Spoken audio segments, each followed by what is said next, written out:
As a constitutional law attorney, former senior legal advisor and personal counsel to President Donald J. Trump, Jenna Ellis believes in the rule of law and the importance of integrity in our elections. And she's ready to tackle the big cultural and legal issues facing America. This is the Jenna Ellis Show. Here is your host, Jenna Ellis. Hello, friends, and welcome to another episode of the Jenna Ellis Show. I'm Jenna Ellis, and we need to have a conversation about truth in civil society and the lines that need to be drawn ethically and morally, and I believe ultimately spiritually, that reflect truth when we are engaging in political discourse. Obviously, there are legal lines as well. There are statutes that are enforced by law in terms of content that you cannot air anywhere, and it doesn't matter the format of that content, whether it is a meme, a post, spoken word, on air, all of those things. There are laws surrounding that. But even if it's permitted conduct, is it something that we should be engaging in? If you've looked at Twitter over the last, week and a half or so, as particularly my Twitter, you've seen me raise this issue of vulgarity in politics, specifically responding to some of these Twitter bros that are posting very vulgar messages, threats of violence even, and some other content that is not only vicious, but it's also incredibly inappropriate because it's overtly sexual-based content. Now, if you haven't seen any of this, please don't go look for it because it's actually really vulgar and disgusting. But it raises a really important question about our political discourse and how have we really gotten to the point that we're no longer arguing back and forth. We're just trying all of these different cheap shots and against each other and are willing to have these young men, a lot of whom call themselves Christians, engage with women simply because they have a different preferred political candidate, simply because they don't like the posts that some of these women are sharing, or, in my instance, just because I'm somehow not perceived by some of these people as being sufficiently pro-Trump. Still love Trump. I haven't endorsed anyone in this race. I don't plan to because I'm independent media now. I am simply speaking truth in the political and larger sphere. And so I'm going to amplify content that I agree with. I'm also going to call out anyone on the right or the left and hold them accountable to the standard of truth. I've done this with a lot of people on the right and gotten criticism for that. And I've done it on the left as well and gotten a lot of cheers and applause for that. But for me, it's all about speaking truth. And one of the things that I have personally realized over the last week that this has been going on, and a lot of the men who have come to my defense, as well as the defense of other women who have been truly victims of this very vicious and vulgar behavior, is that I truly appreciate genuine Christian men that are willing to defend women against this type of sexual harassment. And it's not just, being offended by a meme. It's having actual standards of decency in political discourse and making sure that we aren't engaging things that are vulgar and disgusting. So I really appreciate all of the men that have posted on our behalf. But it's also made me reconsider my own engagement in politics, because a lot of people have, posted things or old tweets of mine saying, well, was this okay? Was that okay? What about this line? And, some of the things I think were taken out of context, obviously. Twitter is such a great forum to do that and take everything out of context. But some things that I have posted and deleted in the past, or that have come from my social media account when I was part of Team Trump that, I have also subsequently deleted because it crossed a line. It's made me realize how much I have become really desensitized to a lot of the more vulgar nature of the political back and forth. And as a Christian, I need to hold myself to a higher standard as I am calling out these other people for going vastly, grossly over the line.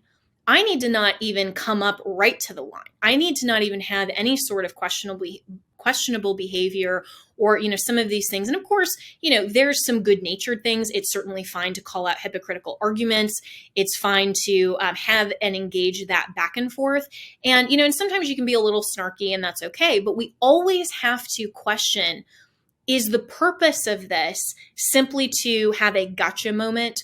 Or is the purpose something else that's a much bigger picture that ultimately is talking about the truth and trying to engage someone to either see how they are advancing two completely inconsistent arguments, how they're being hypocritical, how we need to persuade them to the truth in politics, or even persuade them to our own preferred political candidates. That's fine. That's politics. We all have preferred candidates. I've made endorsements in the past. I've worked for campaigns in the past.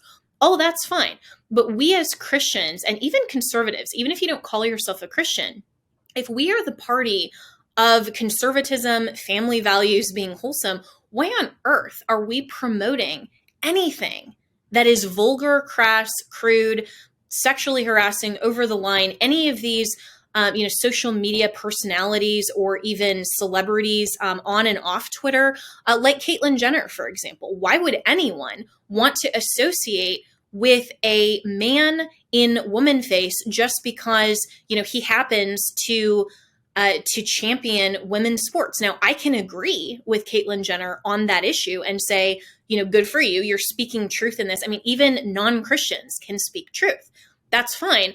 But I'm not going to champion or ever accept where their ideology and their lifestyle is fully against the truth. And it's not just my religion or pushing my faith on them. It's literally against reality. Men cannot become women, and we should not in any way, shape, or form participate in an ideology that is false and that's lying. So I want to have a more broad conversation about the nature of political discourse and engaging in civil society in the public square with my good friend Jeremy Ryan Slate. And he's been one of these men who is a Christian. He's a homeschool dad of two little girls. And I think that he has some really amazing perspectives to share, because he and I have been, talking back and forth over the last week and a half. And there have actually been a lot of really great friends who have contacted me. And I just want to say publicly that I really appreciate everything that you all have engaged me with and encouraged me with. And, the other women as well who have found ourselves kind of at this, the other end of some of this just really vulgar content. And my question as well, too, is why isn't the Trump campaign openly saying and disavowing and discouraging this type of content from people in particular who in the FEC disclosures have at least previously been paid by one of the PACs? Now, I don't think the Trump campaign or any campaign, hopefully, would ever encourage or condone this type of behavior.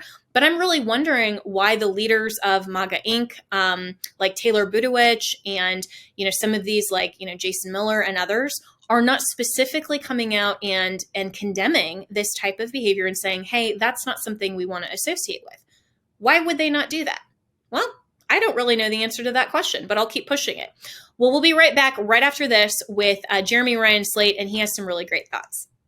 With inflation, the banking world collapse, and everything that Joe Biden is doing not to protect America, you need to make sure to secure your financial health, especially in retirement. And hey, if you're a millennial like me, that actually is sooner than you think. You need to start now, even if you are a millennial or a Gen Zer, to make sure that your financial health is actually healthy when we get to retirement. And Legacy Precious Metals has a revolutionary new online platform that allows you to invest in gold and silver online in real time. In a few easy steps, you can open an account online, select your metals of choice, and choose to have them stored in a vault or shipped right to your door. You'll have access to a dashboard where you can track your portfolio growth in real time anytime. You'll see transparent pricing on each coin and bar, and this puts you in complete control of your money. The platform is free to sign up for. Visit legacypminvestments.com and open your account and see this new investing platform for yourself. Gold hedges against inflation and against a volatile stock market. A truly diversified portfolio isn't just more stocks and bonds, but different asset classes. This brand new platform allows you to make investments in gold and silver, no matter how small or large, with just a few clicks. Visit legacypm.com to get started. You can download the free investor's guide, and you can also call Legacy PM Investments to talk to a portfolio expert to get expert answers to your to customize your personal portfolio. So visit legacypminvestments.com to get started. Tell them that Jenna sent you.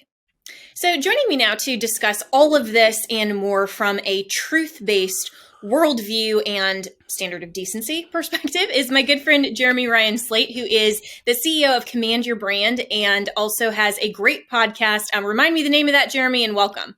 Yeah, it's called the Create Your Own Life Show. We started it back in 2014, so I've been in this media space for a long time and having a good time doing it.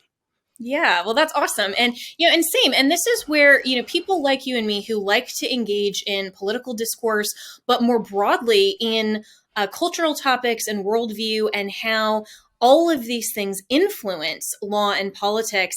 It seems like the political discourse over especially the last maybe 6 or 8 years has rapidly been on the decline. And I think that's a reflection of the culture. And unfortunately, a lot of so-called conservatives are now participating in it and think that this is okay. It's a little strange because you and I were talking about this before we started recording. I'm going to be 36 next month. My parents raised me to really, treat people a certain way, and especially, to treat women a certain way. There's this thing called honor, and there's a thing called, honoring other people. And I just think when the political discourse sinks to such a level, like we're behaving like the left behaves. Do you understand what I'm saying? Like we're getting to the point of name calling. We're getting to the point of, having arguments that we can't actually win. When you stoop to that level, you've lost the argument. Do you understand what I'm saying?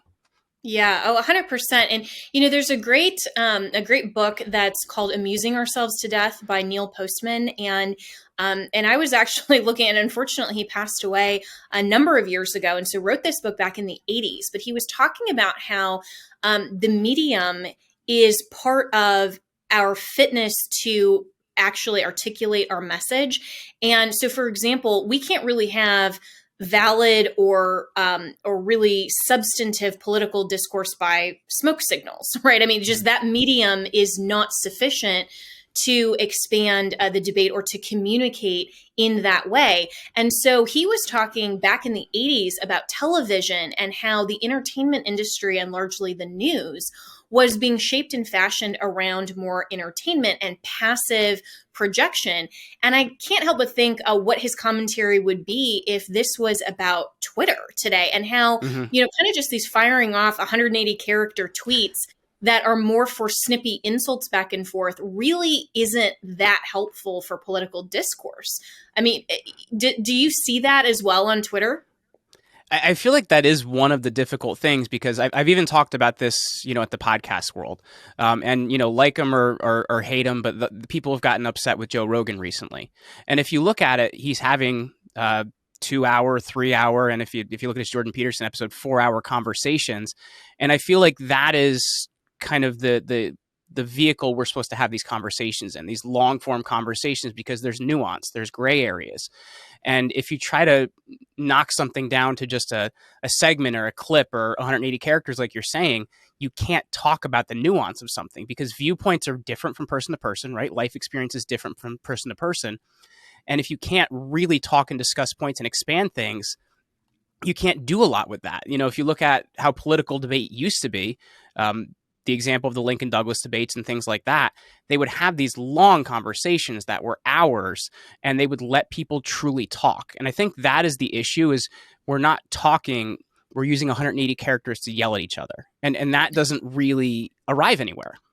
Right. And exactly that example of the Lincoln Douglas type format instead of, these even the presidential debates in recent history that are, okay, explain your constitutional position on a very substantive issue like, the Second Amendment and gun control. You have 30 seconds, go. I mean, and these are things as a political commentator myself, I would always laugh when some of these networks would give me these really substantive topics and they would say, okay, explain the Constitution, in a minute and a half, go.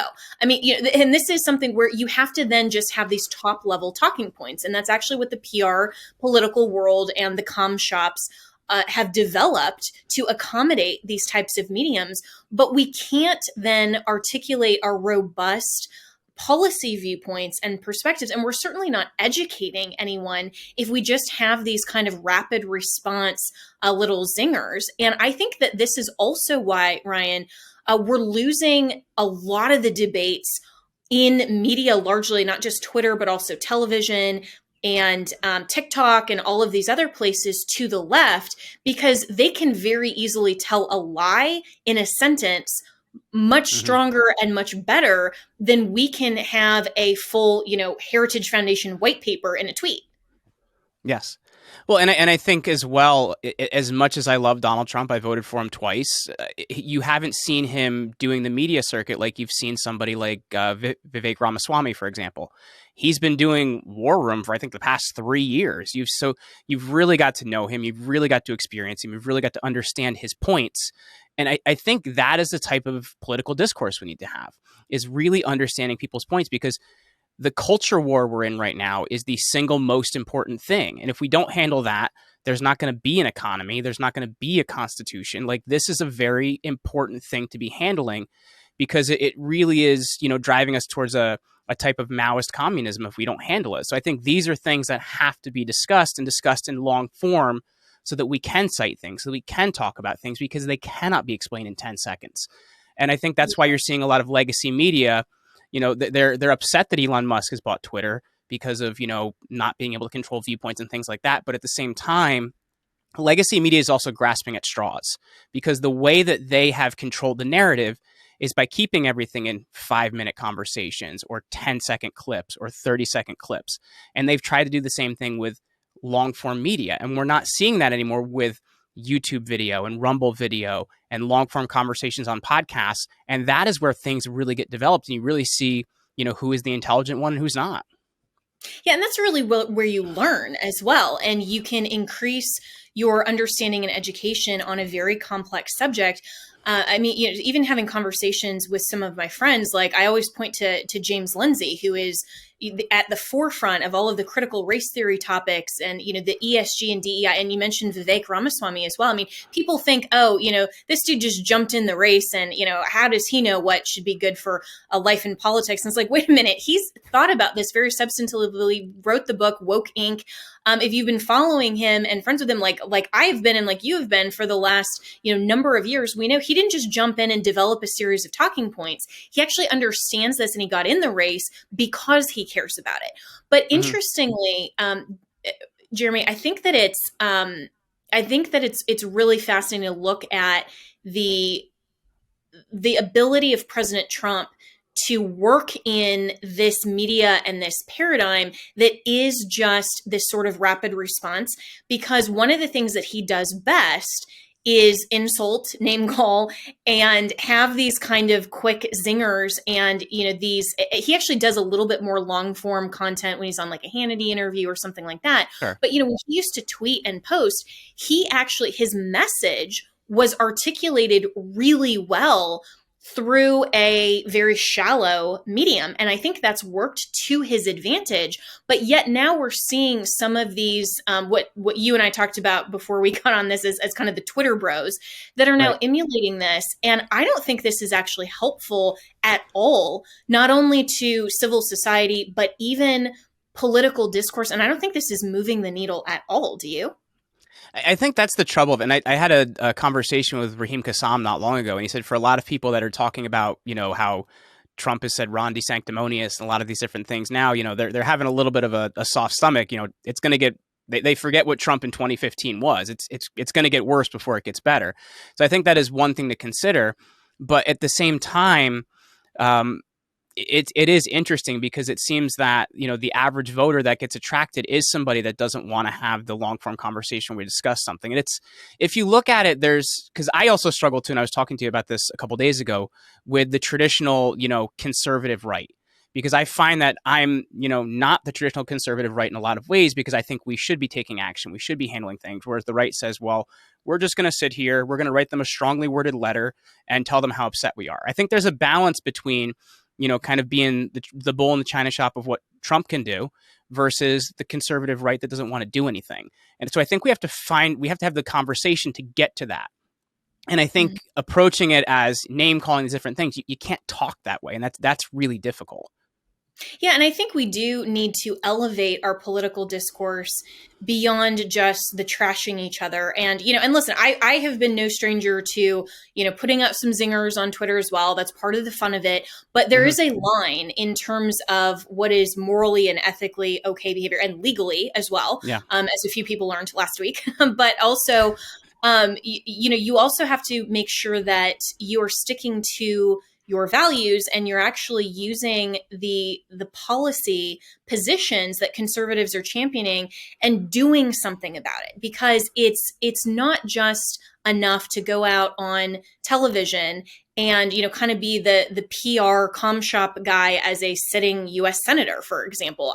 That's something that I see several members of the Republican Party who just like to do the media circuit, and then they hold some of these hearings potentially, and it's a big kind of television fanfare. But at the end of the day, did we actually accomplish anything? And yet the left has actually been moving their policy through lawfare, through people that are not on television. You don't even know some of these Democrat political operatives, but they're getting things done, and they are actually culture changers and they are Hmm. world changers. And it seems like we do have this divide between the people of just, oh, let's just conserve yesteryear and harken back to Reagan and be all nostalgic, to some of those more clunky measures that really don't work in today's politics, and then the people that are only for the bright lights and entertainment. I agree with you that I think we need to look at the balance of saying, okay, what are our goals, and then how do we actually accomplish this? And I do think that Governor Ron DeSantis has been a really excellent example of someone on the right who is getting things done. And so he'll go out on media and he'll respond to things when he needs to and inform people of what's going on. But using the supermajority of Florida, they've advanced a lot of policy and legislation that has attracted so many people to the state of Florida. And this is one of the things, in parallel comparison, that President Trump did in terms of policy by appointing people in various positions in his administration to actually go accomplish things instead of just talking about it. And so, how do you see then, speaking of both Trump and DeSantis, Yeah. kind of this clash, because you're seeing a lot of these people who, most of them aren't paid. They're just fans or, or influencers potentially, maybe associated. And all they're doing is kind of trashing each other instead of arguing substantive policies and explaining why their candidate is better or why they disagree with each other. I don't think that's helpful. Yeah, and I will say, like I've mentioned you before, I'm a little on the fence on DeSantis. Like I ostensibly like what he's done, but I've got George W. Bush PTSD, where I get afraid I'm going to get another W in my life. But I look at it, and I think it's actually what social media has done to us. Do you get what I'm saying? Like I feel like everybody's trying to get that neck zinger in so they can just go like, oh, or something like that. So it's people trying to build their celebrity rather than looking at, what is our mission here? What are we trying to accomplish? Where is the country going? But they're looking at, well, how many followers do I have? What's my engagement like?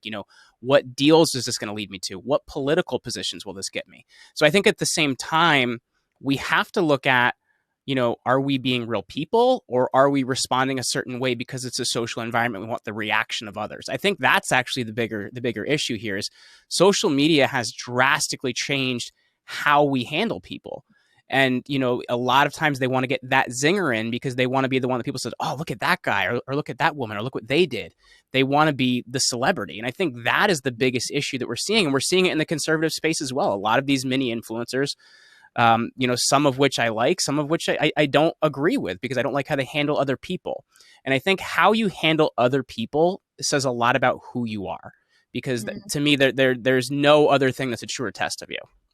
Yeah, really well said. And I think you hit the nail on the head when you're talking about these influencers and these ambassadors that are more concerned about their following and their engagement and building their own brand and their own profile instead of substantively what they're actually influencing toward. And you have this whole generation of, Gen Zers and younger that just want to build up their own celebrity, and yet they're not thinking about what am I actually talking about? What am I influencing toward? Am I changing hearts and minds ultimately for Christ? We should be concerned about that as Christians and even as conservatives. If you aren't necessarily a Christian, but you are a conservative, then are you advancing the social policy substantively through your messaging. But messaging has just become revolving around brand recognition and names. And I think that is something that the Trump campaign in 2016 and 2020 actually did very well, but may have had as a wider effect, a net negative on political discourse, because now so many people want to be affiliated with the Trump brand just to build their profile and their celebrity, instead of recognizing, what am I influencing toward, and would I be doing the same thing? Let's say I didn't even have a Twitter, I didn't have any sort of brand recognition, this isn't for me, would I still be doing those same things? Should we, and I think that the ultimate question for Christians is, are we championing and making famous the name of Christ, as the song goes, or are we trying to make ourselves famous? And of course, people who influence become famous in some instances, and there's nothing wrong with celebrity or being famous, but if that's the end goal instead of your message and your content and fulfilling the Great Commission, that's the problem. So how do you think that we can then influence substantively these influencers to look for a higher calling than just, celebrity and follower count? Well, frankly, it's not something unique to the political world. I've been running a PR agency since 2016 where we place our clients on podcasts because I frankly think they're the best media out there. And if you look at it, the conversation I have most often with people, because I can tell you right now, there's 5 podcasts everybody wants to be on. You have to say to them, is this about vanity or is this about impact? And I think that's the bigger conversation that has to be had with people, is what you're doing actually about impact and about change and about making the world a better place, or is this just about your own vanity? And if we get back to it, it's things people have done wrong for thousands of years. When it comes back to vanity versus impact, it's a conversation as old as man. So I think that's what it really comes down to, is asking ourselves the question, is this about vanity or impact? I know it's a simple point, but it really is a powerful one when you look at it that way. Yeah, it truly is. And, my parents have said for a long time in their own lives in ministry that they would rather have a room full of a handful of people that are sincerely concerned about impacting the world for Christ and having a conversation in that forum than a stadium full of 100,000 people just for, your own glory. And I think that type of vanity versus impact is exactly what we should be focusing on. And again, there's nothing wrong with having a crowd of 100,000 people, Sure. but it depends on your motivation and it depends on what your ultimate goal is. And so for the political conversation, especially, these young influencers, I've been at various events where the whole point is to have, influencers get engaged, and there's really no, vetting mechanism. It's just how many followers you have. Are you verified on these platforms? And now you can buy verification for $8, and and that's the whole goal, is to just get a whole horde of people pushing content instead of really educating and equipping and discipling these young people to then go out and actually change the world for Christ with an impact. So I think that's really, really well said, Jeremy. And so, just closing thoughts, I guess, from a man's perspective, and I, as a woman, appreciate toxic masculinity, as the leftist calls it, and the men that are willing to stand up for women. And but here, I'll say there's a caveat to that though too, because there's also a variety of guys on Instagram that like to say that like to also bash women while talking about their masculinity. So there's a caveat to that, but continue. Yes. Well, no, valid. Absolutely. And I say that to be true, but we were also talking before the show about how, this whole kind of, bro Twitter, posse, online that is treating women, with horrible disrespect, like what they did with, Aaron Parini, who works on the DeSantis PAC, me, Katrina Pearson, others. And yet we have, this cultural mentality now that when the left is really trying to blur the lines and distinctions and remove all distinctions between men and women. And you have men now that think they can become women and women who think they can become men. We're losing this concept of what it means to be a gentleman in civil society as well. And also, women are being a lot more brash and vulgar and acting like men and not demanding and asking to be treated like women. So, it goes both ways. But from a man's perspective, what would you say to some of these people who are more concerned about these zingers and approaching women with vulgarity instead of being gentlemen? And some of these guys have Christian in their profile, which to me is very concerning. There's a lot of different ways you could go with this, because there's also the James Lindsay angle as well. If you look at in Mao's Cultural Revolution, a lot of what Mao wanted to do was destroy gender, and that's a lot of what we're dealing with now. Is we're seeing a lot of, frankly, I think that a lot of what we're seeing in the trans movement is a destruction of womanhood. And as a father to two daughters, that's something that really worries me, and that's why they're not going to public school. But I think at the same time, when you look at how men are supposed to treat women, like, I was raised to open the door for my wife. I was raised to, take her on a date properly and things like that. And I just think there's a certain way that, culturally we should be treating women. We've lost that. And I think part of the issue is I think women also have to permit that, because I've dated a lot of women before I got married 10 years ago, and don't open the door for me. Don't do these things for me. But my wife likes that. So I think at the same time, we have to look at, like, how does polite society interact, and how do we get that back? Because there's so many different threads you could go for on this, right? There's the cultural evolution thread. There's, people just not, being masculine on the right ways. So I think there's a lot of threads to grab at. Yeah. And I think that's really well said, that it is the responsibility of both genders. There's only two, and you're only male and female. You can't transition. So, but there is a responsibility for men to treat women like women, and women to accept that and to expect that from men, rather than brushing off those efforts or saying, don't hold open the door. I can open the door for myself. Well, yeah, I can. That's not the point. The point, of course, the point is honor. It's to honor someone. Yes, and it's to treat each other with respect and dignity, and recognizing the imago Dei in each of us, the image of God, and how He created the genders differently. And that is worthy of respect and honor and appreciation. And it's not to say that we have to just borrow, the culture of the 1950s and say, that was one moment in time that was the heyday, and we have to just, take everything from that culture. Right. No, we can continue to ask, what does the Bible require of us? What does the truth of the Word of God require? And every cultural context, may get it a little bit wrong, but we need to do basic things, like even when our dress and our customs and our culture are different, there's still always a distinguishment between what is vulgar in a society versus what's pure, what man's apparel looks like versus women's.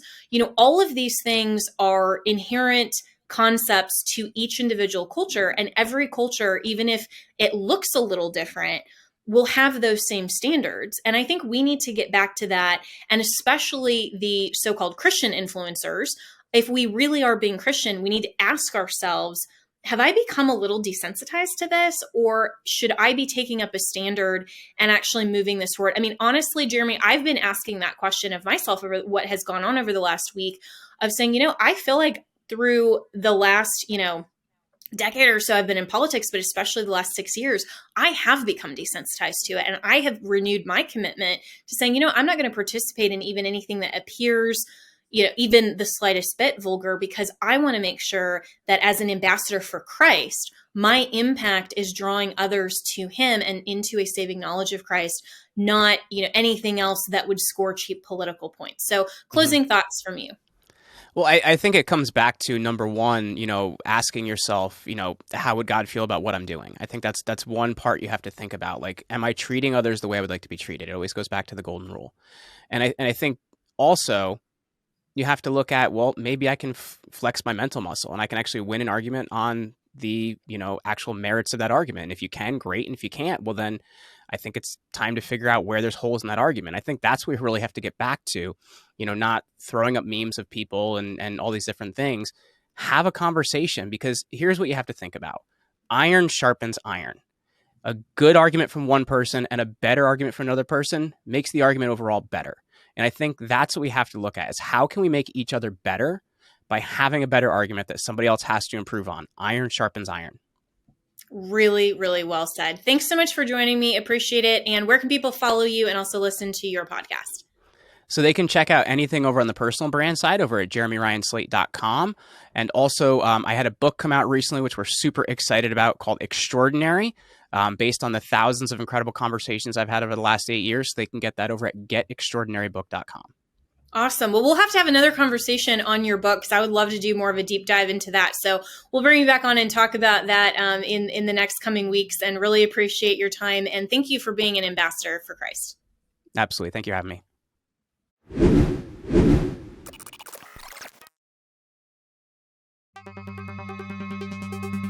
Galatians 6:10 says, "Therefore, as we have opportunity, let us do good to all people, especially to those who belong to the family of believers." In Nigeria, there are 7 Christians being killed per day because of their faith in Jesus.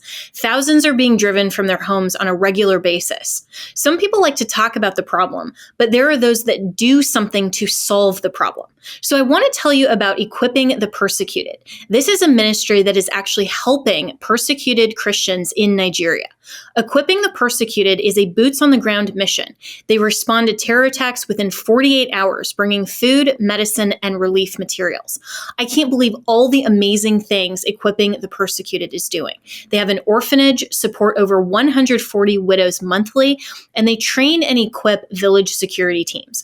I have genuinely never seen a mission like this. So I want to encourage all of you to support Equipping the Persecuted by donating $20 a month or more. Become a partner with Equipping the Persecuted to save lives. Visit equippingthepersecuted.org to donate today. Again, please visit equippingthepersecuted.org and become a partner in this amazing ministry. With inflation, the banking world collapse, and everything that Joe Biden is doing not to protect America, you need to make sure to secure your financial health, especially in retirement. And hey, if you're a millennial like me, that actually is sooner than you think. You need to start now, even if you are a millennial or a Gen Zer, to make sure that your financial health is actually healthy when we get to retirement. And Legacy Precious Metals has a revolutionary new online platform that allows you to invest in gold and silver online in real time. In a few easy steps, you can open an account online, select your metals of choice, and choose to have them stored in a vault or shipped right to your door. You'll have access to a dashboard where you can track your portfolio growth in real time anytime. You'll see transparent pricing on each coin and bar, and this puts you in complete control of your money. The platform is free to sign up for. Visit legacypminvestments.com and open your account and see this new investing platform for yourself. Gold hedges against inflation and against a volatile stock market. A truly diversified portfolio isn't just more stocks and bonds, but different asset classes. This brand new platform allows you to make investments in gold and silver, no matter how small or large, with just a few clicks. Visit legacypm.com to get started. You can download the free investor's guide, and you can also call Legacy PM Investments to talk to a portfolio expert to get expert answers to to customize your personal portfolio. So visit legacypminvestments.com to get started. Tell them that Jenna sent you. Have you ever picked up a towel set because it felt so soft in the store, but then when you leave and you go to use it, it's not really that absorbent? It's basically a towel that is leaving you out to dry. That's why MyPillow has developed the MyPillow towels that actually work. I know, it's totally mind-blowing. Towels that actually dry you. Their 6-piece towel set includes 2 bath towels, 2 hand towels, and 2 washcloths. They come in a variety of colors. I have the sage green and the white. I love them. And right now you can receive a 6-piece set for only $39.98 with promo code Jenna. That's JENNA. So go to mypillow.com right now and click on the radio listeners special. MyPillow products come with a 10-year warranty and have a 60-day money-back guarantee. So to receive this amazing offer on the 6-piece towel set of MyPillow towels, just go to mypillow.com, click on the radio listener special, and enter promo code Jenna, that's JENNA, or call 1-800-564-8475.